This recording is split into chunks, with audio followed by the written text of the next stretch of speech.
갈라디아서 3장 6절부터 9절까지 제가 읽습니다. 아브라함이 하나님을 믿음에 이것을 그에게 의로 정하셨다 함과 같으니라.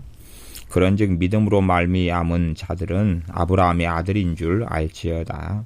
또 하나님이 이방을 믿음으로 말미암아 의로 정하실 것을 성경이 미리 알고 먼저 아브라함에게 복음을 전하되 모든 이방이 너를 인하여 복을 받으리라 하였으니 그러므로 믿음으로 말미암은 자는 믿음이 있는 아브라함과 함께 복을 받느니라. 아멘. 지금 갈라디아 3장 2장 16절에 사람이 의롭게 되는 것은 율법의 행위에서 난 것이 아니요 오직 예수 그리스도를 믿음으로 말미암는 줄 아는 거로. 사람이 의롭게 되는 것이 예수님을 믿는 믿음으로 의롭게 되어진다. 그리고 16절 하반절에 우리도 율법의 행위에서 아니고 우리가 이 유대인들인 사도 바울 같은 사람들이라 할지라도 율법의 행위, 율법을 지키고 준행함으로 의롭다는 옳다. 의롭다함을 받는 사람이 구원을 받는다 그랬잖아요. 그래서 지금 구원에 대한 이야기를 하고 있고 구원의 복음에 대한 이야기를 하고 있는 관점입니다.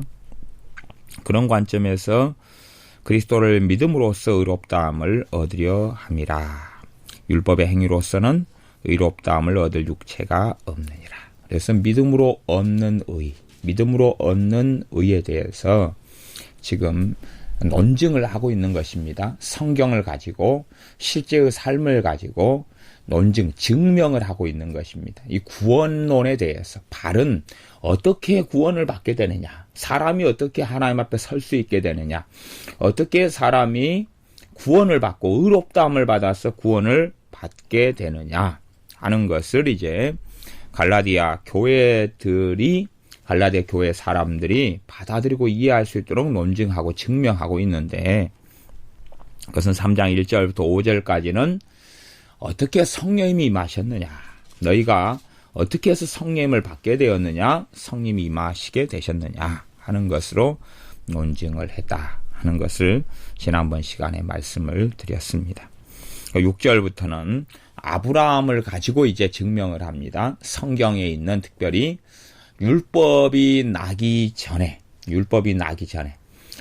오기 전에 시내산 언약을 통해서 모세를 통해서 십계명과 율법을 주시면서 백성들과 함께 하나님과 언약을 맺는데 그 언약을 맺기 전에 사람이 당연히 아브라함이죠.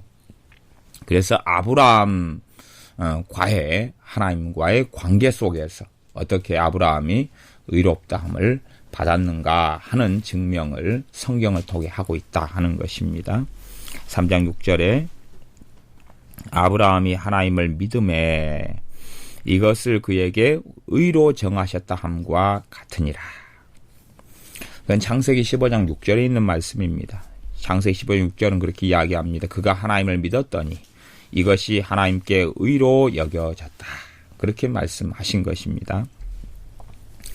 지금 자꾸만 사람들은 야고보서로 이렇게 지나가려고 그러는데 야고보서의 관점하고 이 갈라디아서의 관점이 다른 관점이다 그랬어요. 다른 관점이어서 그거에 대해서 다른 관점이라는 것은 그 앞에 2장 본문에서 제가 길게 설명을 했어요. 그러니까 이게 성경을 막 섞어버리는 게 아니에요. 왜냐하면 성경이 쓰여진 목적이 다르거든요. 야고보서가 쓰여진 목적이 틀리고요. 대상이 틀리다 그 말이에요. 그다음에 갈라디아서가 쓰여진 대상이 틀려요. 갈라디아 교회는 다른 복음을 좇아가지고 이미 죽어버리게 된 교회 혹은 대부분의 신자들이 다른 복음을 좇아서 미혹당해가지고 죽어버린 사람들, 식물인간 돼버리거나 죽기 직전의 사람들, 하나님 앞에서요, 하나님의 자녀가 아니게 되어져 버린 사람들, 그런 사람들에게 이제 마지막 다시금 복음을 전해서 우리 주 예수님께 돌아오게 하는 그러한 서신이 갈라디아서고, 야고보서 같은 경우는 예수님을 믿고 있는 사람들, 그런 사람들 가운데에서 예수님을 믿고는 있는데 어떤 사람들은 방임적이고 자기 멋대로 살려 그러고, 그리고 나는 예수님을 믿는다. 그러니까 이제 내 인생은 내 것이 아니냐. 그런 식의 삶을 사는 사람들부터 시작해서 여러 가지 것들, 그 다음에 믿음과 의심, 그 다음에 행함 있는 살아있는 믿음에 대하여 이야기하는, 또 기도, 간절한 기도의 능력을 통하여 응답받는 것, 치유받는 것, 그런 많은 이야기들, 그리스도인의 삶 속에 벌어지는 많은 이야기들을 하면서 그 가운데 이제 클라이막스 같은 경우가 믿음이 행함과 함께 일하고 행함이 믿음과 함께 일한다. 그리고 그러면서 가운데에 아브라함이 믿음으로만 의롭다함을 받은 게 아니다 라는 이야기를 합니다. 근데 그거 행함으로 아브라함이 의롭다함을 받았다는 구절을 사용하지만 그것이 구원에 대한 이야기로 사용하는 것은 아니다, 그런 말입니다.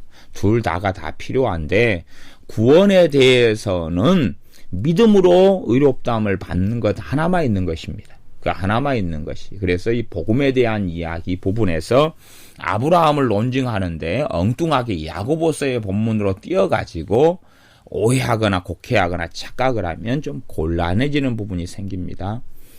원체 그 행함 있는 산믿음이라는 어떤 성경 해석이나 가르침들이 많이 유행하고 전해지기 때문에 사람들은 자꾸만 야고보서의 관점과 논점과 자리에서 보는 색안경을 끼는 경우가 많이 있어가지고 제가 노파심에 염려가 되어서 다시금 이야기하는 것입니다. 사도 바울을 통해서 하나님께서 복음을 변호하는데, 믿음으로 얻는 의가 복음을 통한 구원의 역사지요. 그것을 변호하는데 하나는 성령님께서 믿음을 통해서 성령님을 받은 사건, 갈라디아 교회 성도들이, 그 다음에 또 하나는 아브라함이 믿음을 통해서 의롭다함을 받았다. 언제요? 율법이 오기 전에. 그래서 3장 6절에 아브라함이 하나님을 믿음에 이것을 그에게 의로 정하셨다. 의로 정하셨다. 그 말 의로 하나님이 여기셨다. 그래서 아브라함의 믿음을 통하여 하나님께서 아브라함을 의롭다 라고 하셨다는 이야기입니다. 그것을 통하여 이미 성경을 통하여 논증하고 있습니다. 유대인들이 잘 아는 성경, 유대인들이 이미 다 익숙하고 알고 있는 성경이지요. 3장 7절 그런즉 믿음으로 말미암은 자들은 아브라함의 아들인 줄 알지어다. 아브라함의 아들이다. 그 말은 성경에서 아들이란 단어는 여러 가지 의미로 쓰이는데 기본적으로 크게는 두 가지 의미로 쓰입니다. 하나는 아들이다. 말 그대로 그런 말이고, 또 하나는 그래서 아들이다. 그 말은 정말 아들일 수도 있고 아니면 자녀를 아들이다. 이런 대표성의 개념으로 쓰이기도 합니다. 그 다음에 그렇게 하나나 두 가지 개념. 또 하나는 자손을 아들이다. 그렇게 이야기해요. 자손을. 그렇게 아들이다. 그래서 여기서는 자손의 의미죠. 아브라함의 자손인 줄 알지어다. 진정으로 이제 아브라함은 믿음의 조상이 되었습니다. 믿음의 조상이 되었고, 믿음으로 말미암은 사람들, 믿음을 통하여 예수님께 나아가는 사람들, 그런 사람들은 아브라함의 자손, 후손이 되었다는 것이다. 아브라함도 믿음을 통하여 의롭다함을 받았고, 이제 믿음을 통하여 예수님을 믿는 믿음을 통하여 예수님을 누구로 믿어요? 그리스도로 믿고 예수님을 주님으로 믿어요. 예수 그리스도, 예수님을 그리스도로 믿어요. 그리스도란 의미는 기름 부음을 받은 자라는 의미다는 것을 우리가 알고 있습니다. 무엇으로 기름 부음 받았느냐? 전능하신 아버지 하나님께 왕으로 기름 부음 받았어요. 그러면 우리가 예수님을 왕으로 섬기고 따르고 예수님을 따라서 걸어가야 되죠. 왕이 누구에게 당신 왕 아니냐? 그래 놓고 네가 당신이 왕이 되지 말든지 나는 내 멋대로 살아야지. 그런 왕은 존재하지 않습니다. 왕이다 그것은 본질적으로 순종을 요구하고, 왕이다 그것은 복종을 요구하고 따르는 길을 요구할 수밖에 없는 것입니다. 우리 주님께서 만왕의 왕으로 기름 부음 받으셨고, 우리 주님께서 왕으로 선지자로 대제사장으로 그렇게 기름 부음 받으셨다는 것입니다. 누구예요? 우리에 대한 대제사장, 우리에 대한 선지자, 우리에 대한 영원한 사도, 우리에 대한 영원한 만왕의 왕, 그리고 우리의 주님으로 기름 부음 받으셨다는 것입니다. 단지 그냥 신학적으로 왕, 제사장, 선지자로 기름 부음 받았다는 것보다 훨씬 더 포괄적인 의미들을 가지고 있다 하는 것을 생각해 봐야 됩니다. 그래서 그렇게 예수님을 믿는 믿음으로 하나님께 나아가고 아브라함의 자손이 되어져 가는 것입니다. 아브라함 자손이 이제 예수님을 믿는 믿음을 통하여 되었다는 것이지요. 아브라함도 믿음으로 의롭다함을 받았다. 그렇게 성경에 기록되어 있고, 그러면 3장 8절에 논증하고 변론합니다. 또 하나님이 이방을 믿음으로 말미암아 의로 정하실 것을 성경이 미리 알고, 이방은 유대인이 아닌 사람들이죠.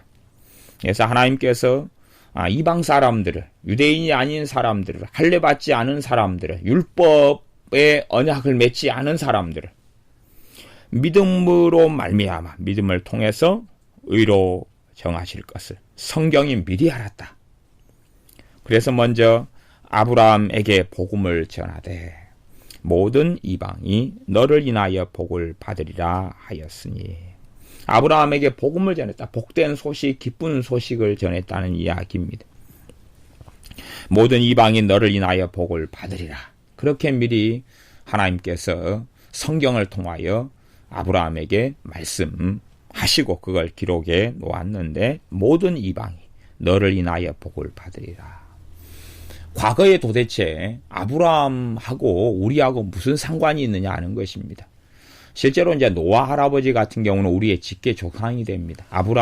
아담 할아버지 같은 경우도 우리의 직계 조상이 되지만, 아브라함 같은 경우는 이 히브리인들, 유태인들, 이스라엘 사람들의 조상이 될 뿐이지 우리의 조상하고는 혈통적으로 아무 상관이 없습니다. 우리의 직계 조상은 아니죠. 전혀 아니죠. 그런데 우리가 아브라함을 통해서 복을 받는다라고 이야기합니다. 어떤 아브라함은요, 믿음으로 의롭다함을 받은 아브라함, 그리고 그 아브라함의 뒤를 이어서 동일하게 믿음을 통해서 의롭다함을 받는 그러한 사람들은 아브라함의 자손이고, 아브라함의 혈통 속에, 육의 혈통이 아니라 영적인 혈통 속에 들어가서 복을 받는다 하는 겁니다. 이 부분에는 좀 어려운 부분이지만, 이 부분에는 영적인 공동체성이 사실은 들어가 있습니다. 그것을 요즘에 유행하는 식으로 이야기한다면 가계 저주나 가계 축복에 대한 그런 신학적인 사상들이 들어가 있는 그런 것인데, 원체 그건 방대한 이야기이기 때문에 아브라함을 통해서 아브라함의 자손되고 후손되고 그렇게 해서 복을 받는 부분에 대한 것까지, 그것을 실제적으로 영적으로 어떤 결속되고 영적으로 하나가 되어져서 하나님께 복을 받는 영역에 대한 이야기를 살짝 하고 지나가고 있습니다. 그 다음에 이제 그래서 9절에 그러므로 믿음으로 말미암는 자는 믿음이 있는 아브라함과 함께 복을 받느니라. 믿음으로 말미암은 사람은, 믿음으로 예수님을 만나고 믿음으로 의롭다함을 받아 믿음으로 구원받은 이런 사람은 믿음이 있는 아브라함과 함께 복을 받는다. 그래서 아브라함도 믿음의 사람이었다.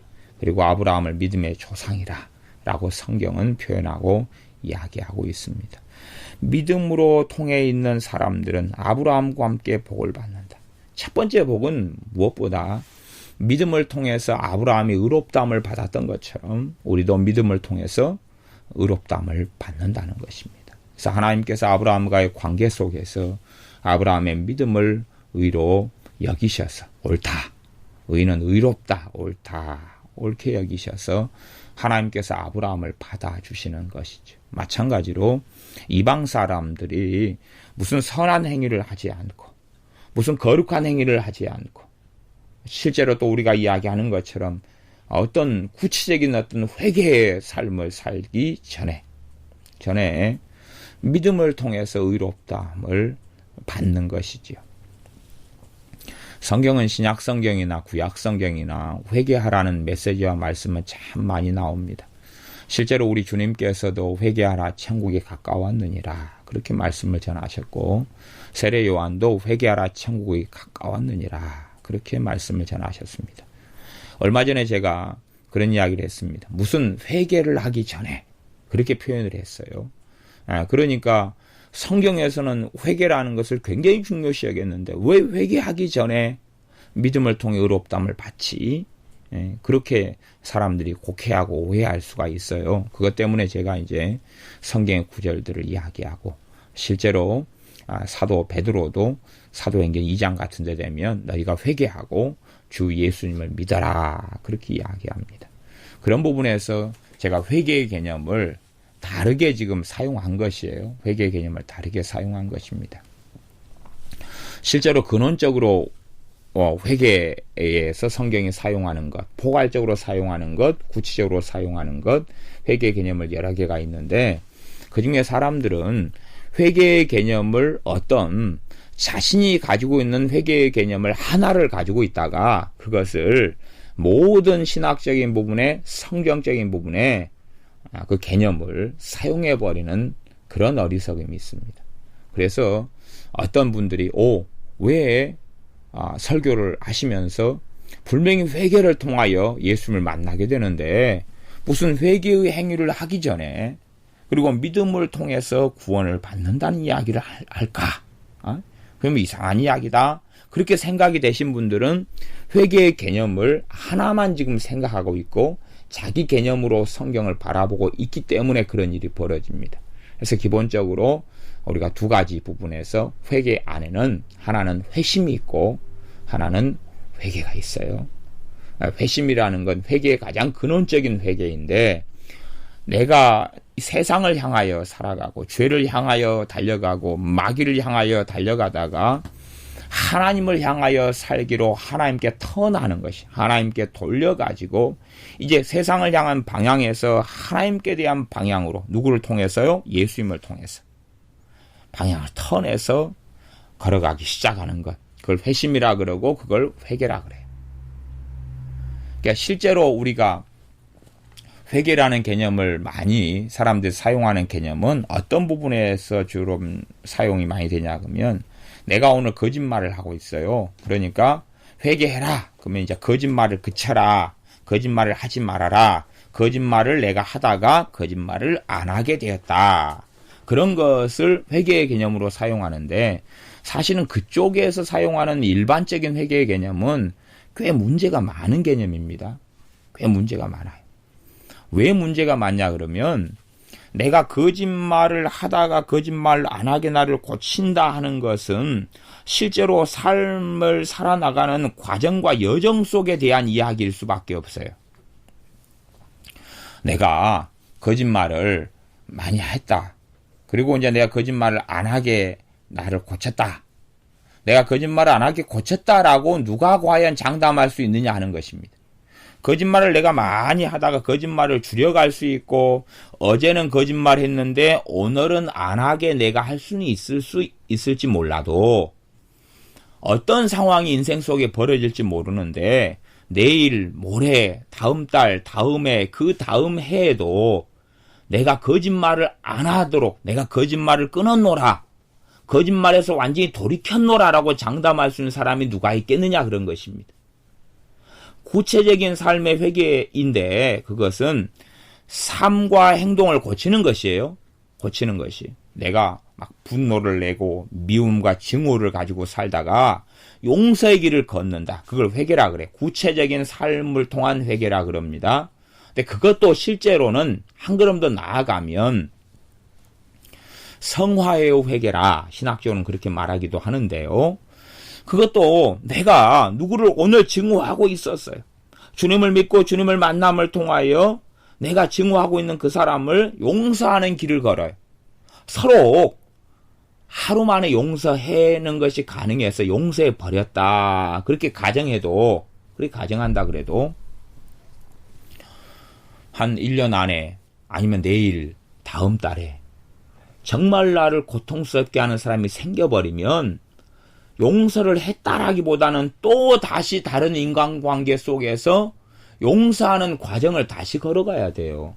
용서라는 것도 내가 해버렸다, 그런 식의 구체적인 삶의 회개라는 것이 나 되어버렸다 이렇게 장담할 수 있을 건 없다 그 말이에요. 완성이 됐다, 그런 회개가 어디 있겠느냐 그 말입니다.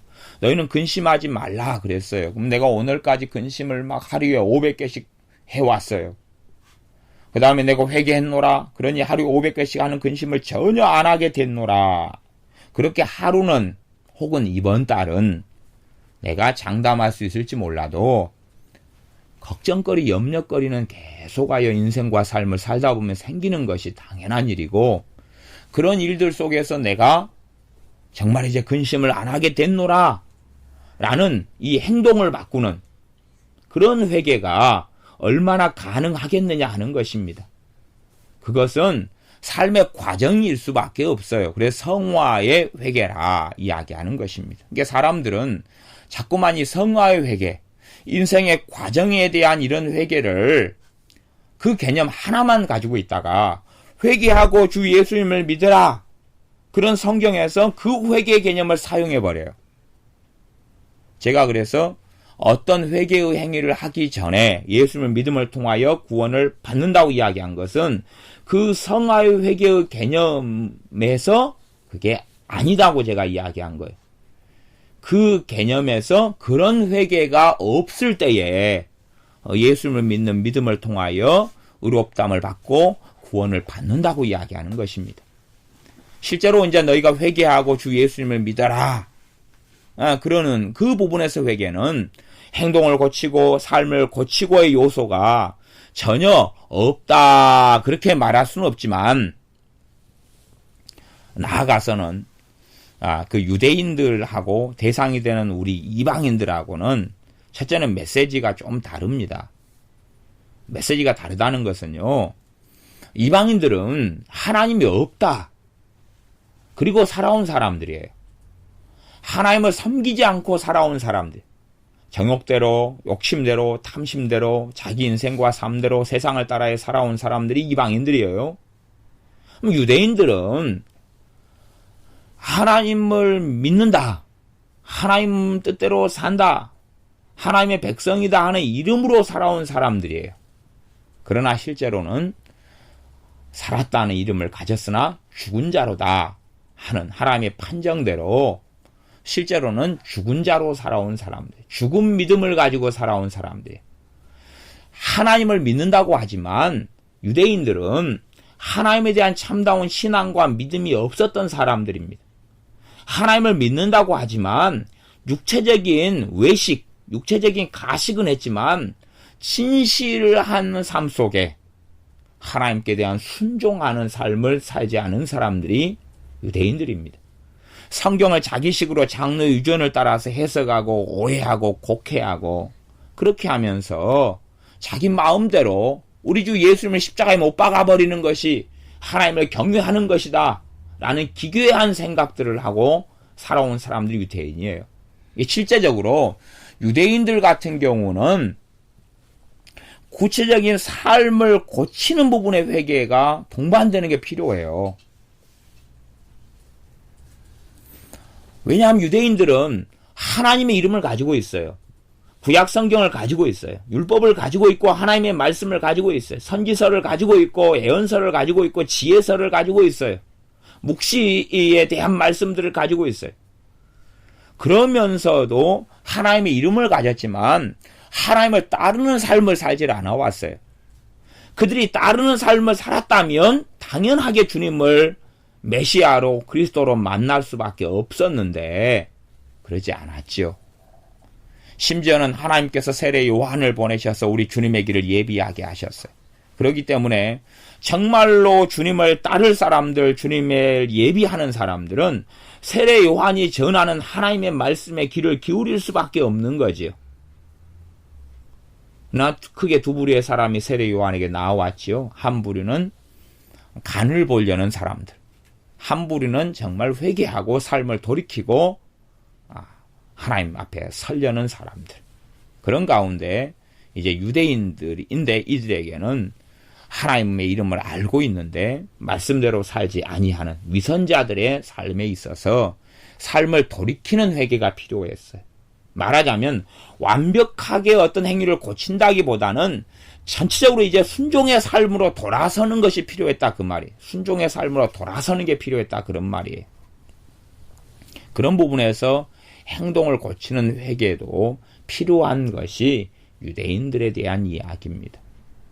단지 그들은 그냥 하나님을 믿는다 하는 입마 살아있는 허울 좋은 그러한 삶에 속했던 사람들이기 때문에 실제적인 행동이 고쳐져야 될 요소와 필요들은 반드시 존재했습니다. 그러게 존재했어요. 아니 이방 사람들은 그것하고는 지금 다른 양상과 다른 자리 속에 있습니다. 베드로 사도가 회개하고 주 예수님을 믿어라 라고 유대인들에게 복음을 전한 것은 그들은 그럴 필요성이 있었다 하는 것입니다. 물론 우리는 하나님조차도 부인하고 인정하지 않았기 때문에 우리는 하나님께로부터 돌아서는 것, 그것이 회개하는 것이 되어지죠. 하나님의 말씀을 진리로 인정하지 않다가 하나님 말씀을 진리로 인정하는 것, 그게 회개인 것이고, 또한 진실한 더 나아가서 회개는 예수님을 믿으라는 하나님의 말씀 앞에서 그 말씀을 진리로 받아들이고 예수님을 믿는 것이죠. 예수님을 내 주님으로, 내 구주로, 내 주님으로 믿는 것. 믿고 이제 따르는 삶에 들어가는 것. 그것이 회개인 것이죠. 그런 회개는 당연하게 필요합니다. 그런데 어떤 요소 속에서, 그 행위적인 요소 속에서 내가 어떤 거짓말을 안 했더니 거짓말을 하지 말아라, 안 하고 사랑해라, 사랑했더니 그때 하나님께서 나를 의로 여겨주셔서 너 구원받았다, 그렇게 하신 게 아니라는 이야기를 성경은 하고 있는 것입니다. 그래서 어떤 면에서 이 갈라디아 성경, 특별히 복음을 설명하는 성경은 율법의 행위하고 그 다음 믿음을 서로 상반되는 자리에 자꾸 세워요. 자꾸 상반되는 자리에 대척점에다가 세웁니다. 야고보서는 믿음하고 행함을 서로 대척점에 세우지를 않고 함께 가는 것으로, 멍에를 메고 함께 가는 것의 관점에서 실제적인 삶에서 어떻게 믿음과 행함이 함께 일하느냐, 그리고 어떻게 행함을 통하여 그의 믿음이 온전케 되느냐 하는 관점에서 주로 이야기한다면, 이 복음을 이야기하는 로마서나 아니면 갈라디아서에서는 믿음으로 의롭다 하심을 받는 것과 행함으로 의롭다 하심을 받는 것에 있어서 하나님께 옳다 인정함을 받고 그러므로 구원을 받는 것이 행함으로 되지 않는다는 것을 자꾸만 설명하기 위하여 율법의 행위를 무용하다, 실제적으로 말씀을 지키고 준행하는 삶이 쓸모가 없다, 그런 걸 이야기하는 게 아니다 그랬습니다. 제가 율법의 행위라는 것을 단지 율법의 의식법만을 이야기하는 게 아니라 모든 율법에 대한 이야기를 한다고 이야기해 왔었습니다. 실제로 이제 지금 다루는 본문이 아니라 3장 10절 그 다음 본문에서도 그런 이야기를 하죠. 무릇 율법 행위에 속한 자들은 저주 아래 있나니 기록된 바 누구든지 율법책에 기록된 대로 온갖 일을 항상 행하지 아니하는 자는 저주 아래 있는 자라 하였습니다. 어떤 사람이 행함을 통하여, 율법을 행함을 통하여, 율법에는 도덕법, 의식법, 그 다음 국가법, 사회법이 다 들어가 있습니다. 탐내지 말라, 탐내지 않는 삶을 살죠. 하나님을 경외하라, 하나님을 경외하는 삶을 살죠. 단순히 그냥 제사 지내라, 아니면 안식일을 지켜라 하는 외형적인 것 이상의 것이 율법 안에 다 들어가 있습니다. 그런데 그러한 것을 항상 행하지 않는 사람은 저주 아래 있는 자다라고 성경이 규정하고 있고 하나님이 그렇게 규정하고 있습니다. 그러므로 어떤 사람이 율법 행위를 통해서 구원을 받으려 그러면 나는 퍼펙트하고 완전하게 율법을 항상 행하고 있어야 된다 하는 사실입니다. 일반적으로 우리가 생각하는 양상으로 이야기하자면 그냥 단순화시켜서 대한민국 법이 이건 이거를 하면 죄다. 주로 법률은 주로 죄에 대한 부분, 사회적인 대한 부분, 민법도 있고 뭐 형사법도 있고, 그런데 제가 그냥 형사법에 관련된 부분 영역 속에서 어떤 것이 죄다, 어떤 것이 범법했다 하는 조항이 100개가 있다 그러면 내가 99개는 내가 범법하지 않았어요.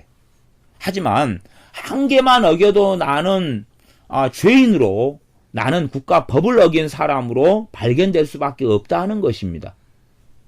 그러지 내가 도둑질 안 했어요. 강도질 안 했어요. 사기치지 않았어요. 그런데 내가 살인을 했어요. 그러면 내가 강도도 아니고 도둑놈도 아니고 사기꾼도 아닌데 내가 사람을 찔러 죽이고 살인을 했어요. 그래서 나를 누가 잡았어요. 살인범이다. 잡았더니 내가 변론을 해요. 내가 언제 도둑질 했습니까? 그렇게 변론해봐야 네 도둑질 안 했지만 너는 사람 죽였잖아.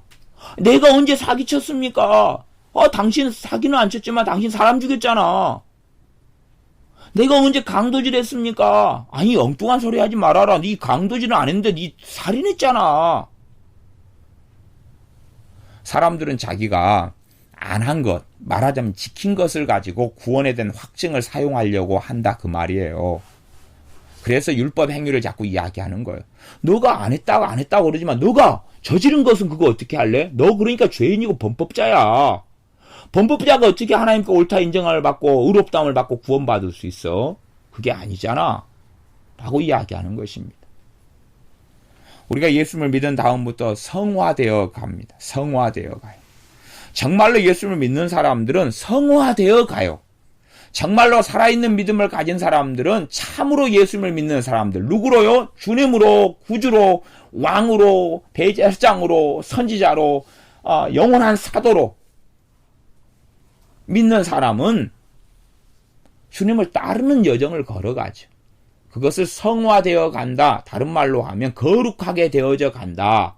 예수님을 닮아간다. 그렇게 말하는 것입니다. 그것에 대하여 이제 이야기하는 것이 야고보서의 관점의 논점의 중심이고, 지금 갈라디아서의 논점의 중심은 행위로 구원받는다 그러면 항상 모든 율법을 너가 지키고 있어야 되는데 그러고 있어? 항상 언제나 율법 행위를 다 지켜왔다고 너가 주장한다 그래도 내일 하나 안 지키면 너 범법자인데? 옳다 인정은 받지 못하는데? 너는 이제 죄인 돼가지고 하나님의 법정에 서야 되는데 구원 못 받는데? 그 길을 너가 선택할 거야? 그 길로 너가 구원받는 길이 가능하다면 그 길로 걸어가.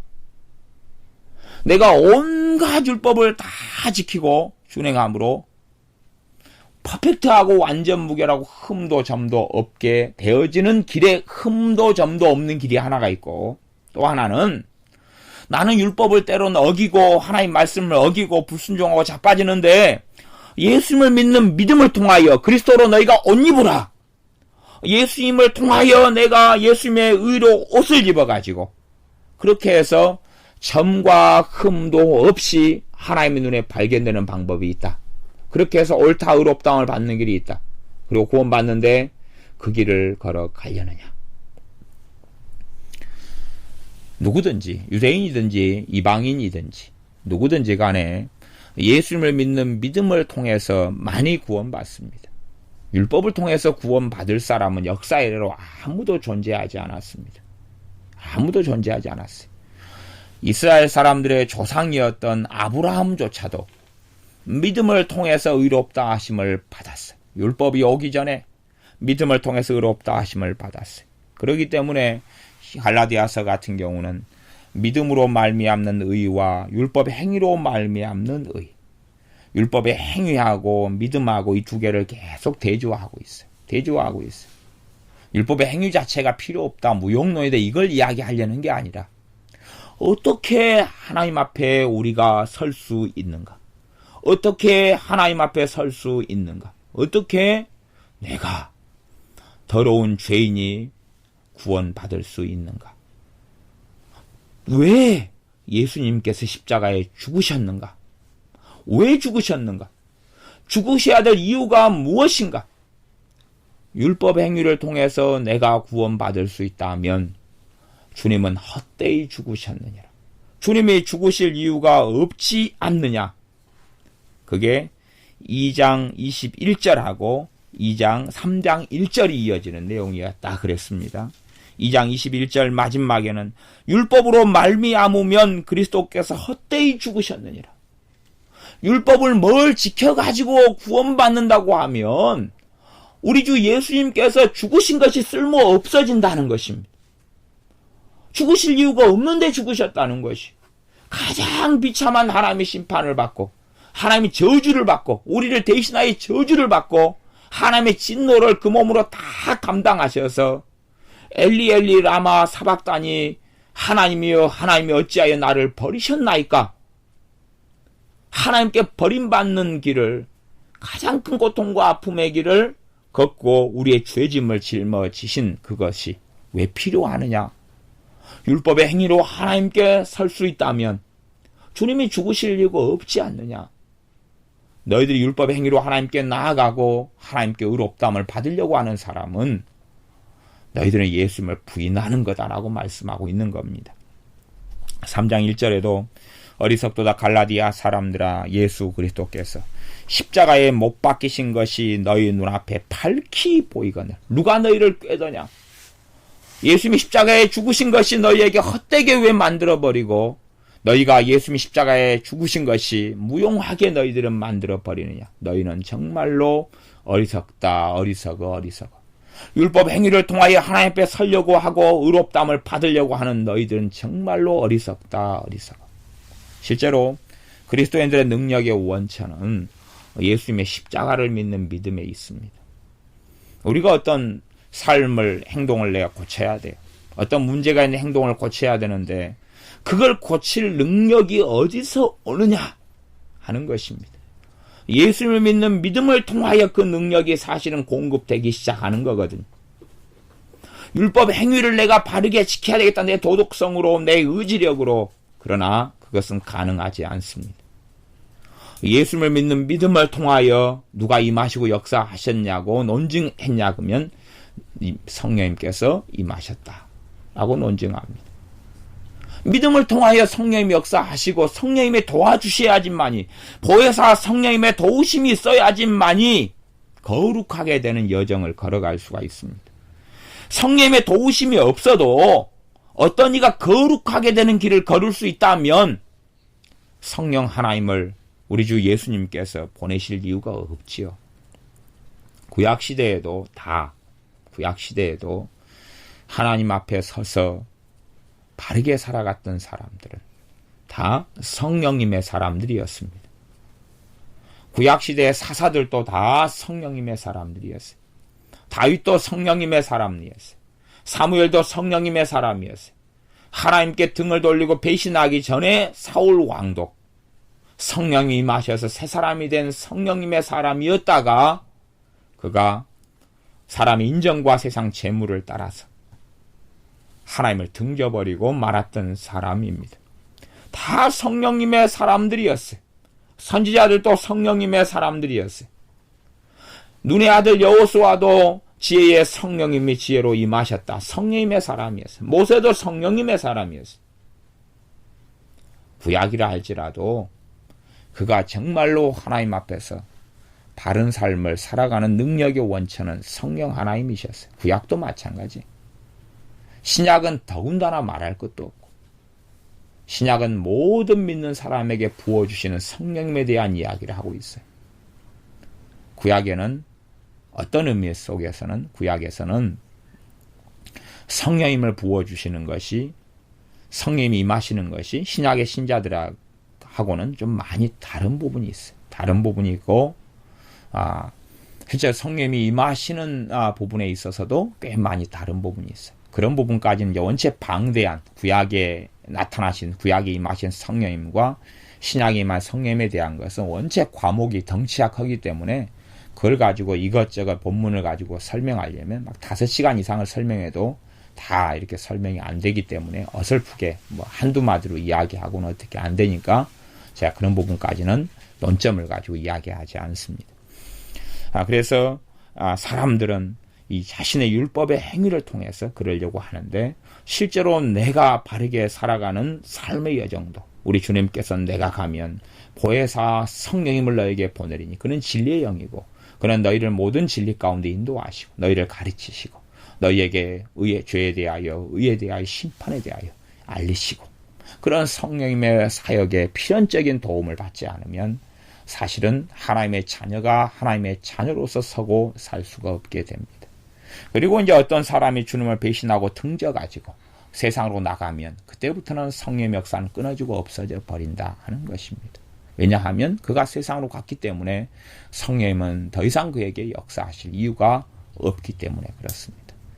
성령님께서 누구에게 임하시냐? 신자에게 임하십니다. 성경을 또 잘못 해석한 사람들은 그런 사람도 있습니다. 성령님을 영원히 너희와 함께 있게 하시리라. 성령님을 보혜사 성령님을 영원히 함께 있게 하시리라. 그러니까 사람들 어떻게 착각하냐 그러면 내가 예수님을 부인해버려도 성령님이 나와 함께 계신다네 그런 식으로 어리석게 생각합니다만은 너희와 영원토록이다만 너희라고 말하는 너희는 누구냐 그러면 그리스도인인 너희를 이야기하는 것입니다. 그리스도인에게는 영원토록 성령님이 함께 하시게 되는 것입니다. 심지어는 천국에서까지도 함께 하시는데 내가 그리스도인이 아니라면 너희에 속하지 않지요. 그러니 영원토록 함께 계신다는 것이 말이 되는 이야기가 되는 건 아니다 그 말이에요. 그리스도인과는 영원토록 함께 하시는 것이. 사울이 주님을 배신해버렸어요. 사울 왕이. 영원토록 성령님이 그와 함께 하셨다는 게 아니고 데마가 세상을 사랑하여 떠나버렸어요. 그에게도 영원토록 성령님이 함께 하셨다는 게 당연히 아니지요.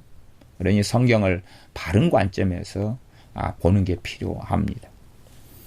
주님께서 십자가에 달리신 것을 헛되게 했던 사람들 그리고 헛되게 했던 길을 걸었던 사람들이 갈라디아 성도들인데 갈라디아 교인들인데 현 시대를 살아가는 많은 믿는 사람들 가운데서도 그런 식으로 되어져 버린 사람들이 있습니다.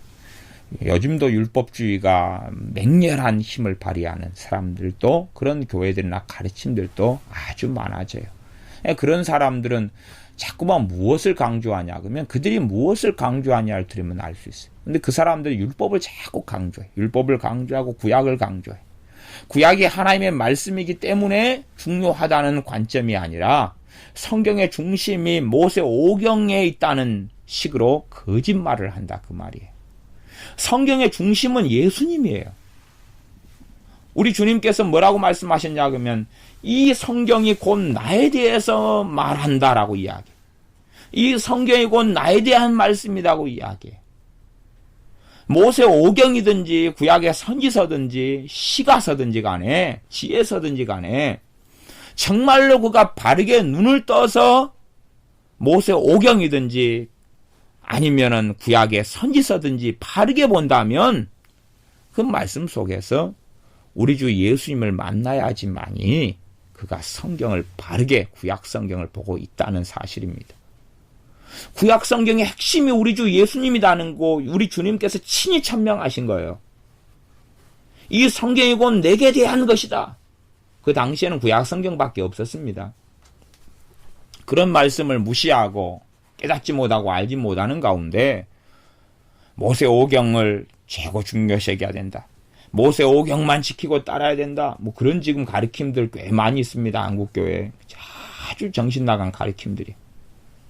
정상적으로 무엇이 바르고 틀린지를 봐야 되는데 그런 걸 듣고 본 다음에 그런 길을 걸어가는 것입니다. 율법의 외형적인 행위들에 치중되는 그러한 길을 걸어갑니다. 그러나 율법의 외형적인 행위에 치중하는 것이 아니라 정말로 율법을 바르게 본다면 그 안에서 우리 주 예수님을 만나고 발견할 수밖에 없는 것이 당연한 것입니다. 그리고 이제 우리 주 예수님께서 친히 오셨으니까 우리 주님께서 친히 하시는 말씀들을 들어야 되죠. 과거에는 선지자를 통해서 꿈을 통해 환상을 통해서 또 모세를 통해서 말씀하셨다면 이 마지막 때는 누구를 통해 말씀하셨어요? 아들을 통해서 말씀하셨어요.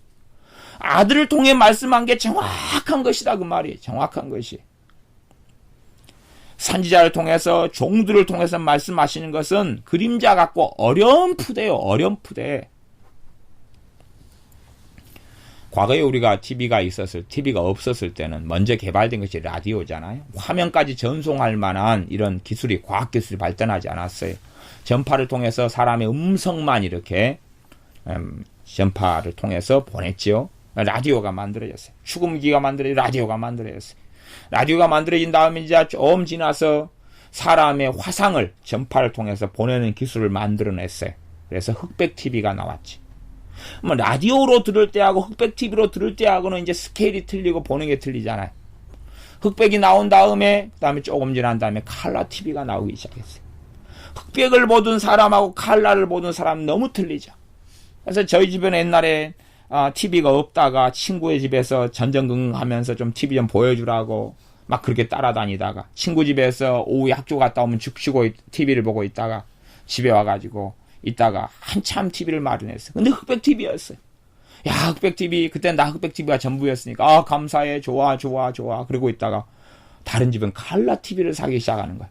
우리 집은 흑백 TV고 이제 보는 재미가 없어요. 만화 같은 것도 주로 막 오후 되면 아이들용으로 만화를 해줬잖아요. 보는 재미가 없어요. 스케일이 틀리니까. 요즘에는 이제 칼라 TV가 다 칼라 TV인데 그러면서 뭐가 나오기 시작했어요? 3D가 나오기 시작했어요. 3D 안경을 쓰고 입체적으로 보는 거예요. 그걸 좀 안경을 쓰고 보면 막 어지럽고 정신이 없고 눈이 아프고 그러더라고요. 이제 이마트나 롯데마트나 막 이런 데 가면은 그것을 좀 TV 사라고 비싼 TV를 3D 안경을 가지고 하잖아요. 그다가 이제 4D가 나오지. 4D는 이제 실제로 생동감 있게 내 몸에 막 느껴지는 거예요. 입체적으로. 말하자면 내가 기차를 타고 막 달려가요. 그럼 4D로 방송하는 거 기차 타고 달려갈 때는 내 옆에다가 바람 나오는 기계를 설치해가지고 기차를 타고 달려가는 입체를 느끼면서 바람을 불어주는 거예요.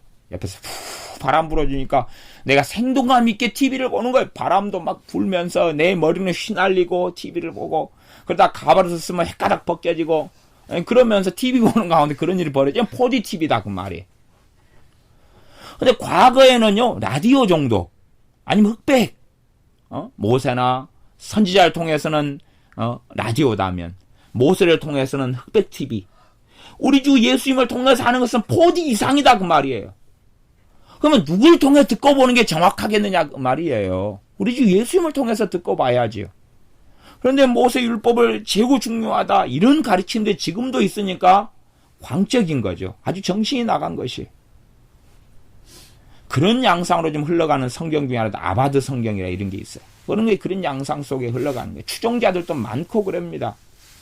어디가 그게 이단이다 사입이다라고 말할 수 없지만 굉장한 위험성을 가진 가르침들이 아주 많아요. 정말로 정상적이다면 성경이 이야기하는 선언하고 똑같아야 돼요. 사도 바울은 뭐라고 이야기합니까? 나는 그리스도의 십자가에 못 박히신 것 외에는 나는 그리스도의 십자가에 못 박히신 것 외에는 알지 아니하기로 작정하였다. 내 자랑은 예수 그리스도의 십자가다. 그것이 믿는 그리스도인들이 걸어가야 될 길이에요. 근데 모세오경이 최고 중요해. 심지어는 좀 나아가서 신율법주의다 이렇게 말할 수 있는 것이 산상순이 최고 중요해. 거짓말입니다. 산상순이 최고 중요해. 거짓말이에요. 어떻게 산상순이 최고 중요합니까? 우리 주 예수님이 최고 중요한 거지. 산상순을 통해서 지킴으로 구원받아. 거짓말입니다. 거짓말이에요. 산상순을 통해 지킴으로 구원받는 게 아닙니다. 그러면 산상순에서 비판하지 말라 그랬어요. 헤아리지 말라 그랬어요. 그걸 지켜서 구원받는 사람이 있을까요? 누가 지켜요? 그걸 언제까지나? 지켰다고 그 사람이 장담하면 제가 가서 못 지켜서 지옥 가게 쉽게 만들어줄 수 있습니다. 나는 비판하지 말라, 헤아리지 말라, 나 지켰습니다. 산상수는 지켰다 그래가지고 구원받았습니다. 한쪽 뺨을 때리거든 한쪽 뺨을 돌려대라. 나는 그렇게 이쪽 뺨 맞고 돌려댔습니다. 약하게 맞았으니까 그러죠. 내가 그냥 물론 법적으로 고소 안 한다는 조건 속에서 용서하라 그랬잖아. 용서하라. 그냥 가가지고 그냥 이뺨 찍어 저 뺨을 갖다가 연달아 20대를 갖다가 줄뺨을 쳐버리면 입술 안이 터지고 그런데도 계속 뺨을 돌려댈 것 같습니까? 돌려대면 계속 때려버리는데. 안 돌려댈 때까지. 한쪽 뺨을 맞거든 한쪽 뺨을 대라 그래서 이쪽 뺨을 때렸어요. 이쪽 왼쪽 때리셨네요. 오른쪽 뺨을 때려주세요. 오른쪽 뺨을 세게 확 때렸어요. 오른쪽을 때리셨네요. 또 왼쪽을 그냥 세게 확 때렸어요. 고소 안 하니까. 응? 말씀 지켜서 산상수훈 지켜서 구원받는다 그러니까. 율법 지켜서 구원받는다 보다 조금 더 가능성이 있는 것이 산상수훈 지킴으로 구원받는다는 거예요. 그래서 또 때려요. 또 돌려대요. 또 때려요. 그런 말이 있습니다. 내 앞에서는 장사가 없다고. 그 다음에 잘못했습니다. 그래. 잘못했습니다. 용서해 주세요. 더 때리지 말아주세요. 그래. 더 때리지 말아주세요. 그러면 산상수훈제 지킨 거예요? 못 지킨 거예요? 못 지킨 거예요. 아니면 나체 쇼를 보여줄 수도 있어요. 겉옷을 달라 하면 속옷까지 벗어주라 그랬잖아. 응? 아, 여자들은 일단은 구원 못 받아요. 남자들은 그래도 여자한테 가서 이쁜데요 겉옷 빨간 옷 좋아요 원피스 주세요. 그러니까 속옷까지 다 벗어줘요. 그건 못 지키겠죠. 지옥 가는 거예요 그 사람은. 남자는 그냥 사악 팬티도 벗어주려고 그러니까 그건 싫어요. 냄새 나니까. 그까지 하면 이제 딱 아이고 감사. 팬티만 입고 이제 겉옷 잠바 벗어주세요. 겉옷 벗어주세요. 다 벗어줘가 팬티만 입고 런닝만 입고 그것은 필요 없어요. 그러니까 팬티 입고 런닝 입고 이제 자기 집으로 버스 타고 택시 타고 가겠죠. 걸어가거나 쪽팔려도 남자들은 거의 괜찮아요.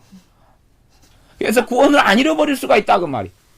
아니 산상수훈 지킴으로 구원받는다면 자기들이 지킨다고 거짓말하는 거예요. 거짓말하는 거. 산상수훈이 얼마나 난해하고 어려운 성경인데 액명들은 문자적으로 이야기하면 다 지옥 보내버릴 수가 있어요. 지킨다고 하는 사람들 정말로 그게 사실이다 그래도 겉옷을 달라면 속옷도 주라 그랬으니까 주시오 양복 멋있구만. 겉옷은 다 벗어주고 그 다음에 속옷은 이건 서비스입니다. 서비스는 필요 없어. 안 그래도 주시오 그래가 쓰레기통에 집어넣으면 그 사람은 이제 나체 쇼로 가야 되는데 그래야 구원을 유지하는데 아니면 내가 욕을 갖다 막 해버려요 그냥. 그러면 그 사람도 성질에서 욕을 하겠죠. 산상수는 뭐라 그랬어요? 형제에 대해서 나가라는 자마다 지옥불에 들어가리라 그랬어. 그 사람 욕하면서 지옥 돼버리는 것이죠. 아니면 내가 그 사람을 막 안 좋은 말을 하니까 그 사람도 성질 나가지고 막 안 좋은 말을 해. 비판하지 말라. 비판해버리는 것이죠. 지옥 가는 것이죠. 이런 것처럼 율법행위 정말로 말씀을 지켜야 되는 율법의 더 깊은 것을 가르쳐 주신 분이 우리 주 예수님이에요. 구약시대 율법 속에서는 살인하지 말라가 십계명 속에 있는 살인하지 말라가 사람을 칼로 찔러 죽이지 않으면 살인을 안 한 것이었어요. 그러나 우리 주님께서 뭐라고 말씀하시냐 그러면 형제를 미워하는 자마다 살인하는 자다 그랬어요. 그러면 우리가 죽을 때까지 과연 내가 미워하지 않는 삶을 사는 게 가능하냐는 것이. 또 나아가서는 어떤 착각을 꼭 사람들이 하냐 그러면 내가 앞으로 안 미워한다. 그러니까 나는 말씀을 지킨 것 아니냐. 거짓말입니다. 내가 사람을 오늘까지 100명을 죽여놓고 내일부터 안 죽이니까 살인마가 아니다. 그러면 살인마가 아니에요 그게? 내가 오늘까지 100명을 죽인 걸 어떻게 할 거고요? 그 사람들이 부활해요? 그 사람들이 내가 죽였던 사람들이 주여 잘못했나이다 그러니까 다 살아나 버려요? 사람을 내가 오늘까지 살인한 건 어떻게 할 거냐 그 말이에요. 아니면 내가 사람을 미워하는 게 살인죄다고 주님은 명백히 말씀하셨으니까 세상에선 살인죄로 안 묻습니다. 그러나 하나님의 법정에서는 사람을 미워한 게 다 살인죄로 들어갑니다. 그러면 나 지금 미워하지 않는데요? 살다 보면 미워할 일들이 계속 생기잖아요. 생겨요. 그걸 다 과거로 만들어버리고 나 앞으로는 나 안 할 테니까요. 그러면 어떨 때 미워했던 그 살인죄들은 어떻게 할 거냐 그 말이에요. 살인은 그때의 한 살인은 어떻게 할 거냐 그 말이에요. 사람들이 율법에 있어서 더 깊은 게 주님의 말씀이고 산상수는 더 깊어요. 주님이 친히 하신 복음서에서 말씀하신 내용들은 더 적나라하게 하나님 말씀을 더 깊이 있게 어떤 면에서는요 훨씬 더 무거운 짐입니다. 훨씬 더 무거운 짐이에요. 비판하지 말라, 판단하지 말라. 이건 정말로 쉽지 않은 것이에요. 율법 중에서도 정말 어려운 것이에요. 그것을 우리에게 주님은 요구하셔요. 그 길과 그 삶을 어떻게 살아가고 비판하지 않음을 통해서 구원받을 수 있냐 하는 것이에요. 아니, 비판은 안 해도 다른 것은 온갖 것을 다 지켜야 구원받는데 누가 거기에 도달할 것이냐, 그런 것이. 도달했다고 쳐도 내일 그냥 누가 성길나게 해가지고 욕이 튀 나왔어요. 한 목사님이 자가용을 막 운전하고 가다가 그다가 갑자기 앞차가 하나 확 끼어들어 버리니까 창문을 쫙 열고, 그냥 평상시 이 목사님이 좀 운전하는 사람들 좀 그런 게 많잖아요. 욕을 갖다 그냥 땡 했어요. 이 씨, 발, 니은, 오, 미음아. 그리고 했어요. 응? 갑자기 너무나 사고 위험성이 커가지고 그냥 꽤 끼어드니까 놀래가지고, 근데 여분이 또 한 성질했거든요. 그랬더니 갑자기 그렇게 말한 다음에 자기가 느끼기에 분위기가 이상한 거예요. 이상한 싸늘한 뭔가가 느껴져요. 그리고 문득 백밀러를 봤더니 교회 권사님들이 둘이가 뒤에 타고 있는 거예요. 권사님들을 교회에서 태우고 그분을 어디에 모시다 준다는 걸 목사님이 깜빡 까먹고 평상시에 자기 혼자 타고 있는 줄 알았어요. 그래가지고 습관대로 욕을 하고 났더니 사실 권사님들이 입이 쩍 벌어져가 있는 거예요. 우리 목사님이 이렇게 욕을 하다니, 이 신령한 분이 그 놀란 거죠. 그러면 그 목사님은 그때 이제 율법이나 산상순을 지킴으로 구원받는다 그러면 구원을 상실한 거겠죠. 뭐 운전하는 사람들은 구원을 맨날 잃어버려요. 그럼 맨날 구원을 찾으러 다녀야 될 거 아니에요.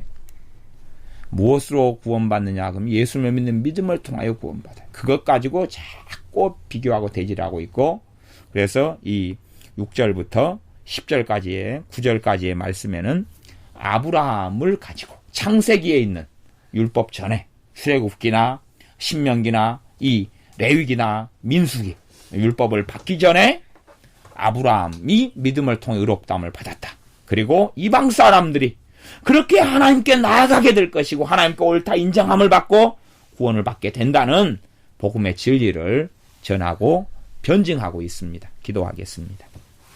아버지 하나님, 우리가 행위를 통해서 구원받으려고 한다면 어떻게 전능하신 하나님 앞에 설 수가 있겠습니까? 우리가 오늘은 바르게 행하고 살다가도 또 오후 되면, 다음날 되면, 그 다음날 되면 죄 짓고 자빠지는 것이 우리의 인생과 삶입니다. 내가 어떤 것을 행함으로 하나님 앞에 의롭다함을 받고 하나님 앞에 서려면 우리는 결코 답이 없고 하나님 앞에 서는 게 불가능하였을 것입니다. 우리 주 예수님께서 이 땅에 오셔서 우리의 죄를 담당하셔서, 우리 억만 가지 이상의 죄악을 담당하셔서 주님을 믿는 사람들, 그 믿음을 통하여 주님의 십자가의 죽으심이 율법의 저주를 받아 내가 죽임 당한 것으로 하나님께서 받아주시고, 그래서 우리를 그 믿음을 통하여 의롭다, 하나님 앞에서 구원받았다라고 인정해 주셔서 하나님께 나아갈 수 있게 하심에 감사를 드립니다. 그러므로 우리가 하나님의 말씀을 순종하고 살아가는 건 너무나 귀하고 중요하여 말씀 율법의 행위를 가지고 말씀을 지켜나가고 하나님을 경외해 나가고 삶을 살아나가야 하지만, 그러나 그 율법의 행위로 구원받는다는 어리석은 자리에는 서지 않게 하여 주시옵소서. 우리의 구원받는 근거는 어떠한 일과 삶 속에서라도 우리 주 예수님을 통하여 우리가 구원받는 것을 믿습니다.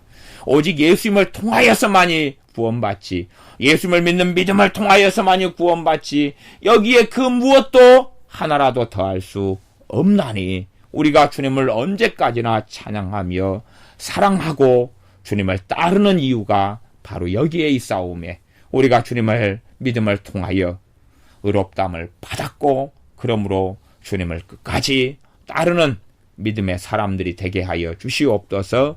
예수님의 이름으로 기도하옵나이다. 아멘.